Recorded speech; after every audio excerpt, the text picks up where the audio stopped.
আসসালামু আলাইকুম।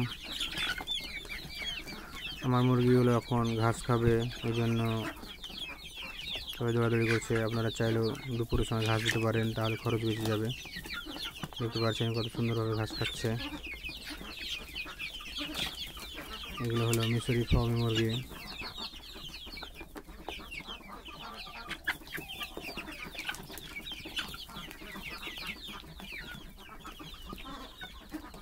মুরগি পালন করতে খাবার খরচ কমাতে ঘাস দিবেন, তাহলে আপনার খাবার খরচ কম হয়ে যাবে এবং অনেক লাভ করতে পারবেন।